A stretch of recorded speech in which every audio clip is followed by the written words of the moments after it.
vai sair, a noite vai chegar e a terra vai dormir. Pra enfeitar o céu, estrelas vão brilhar, e os rios continuam indo atrás do mar.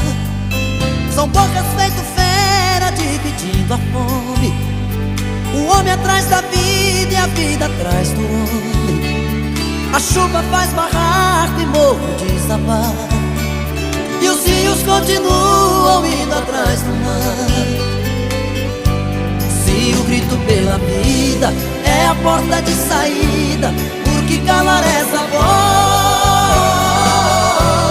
A esperança está aqui, mesmo cada um por si e Deus por nós. Se o grito pela vida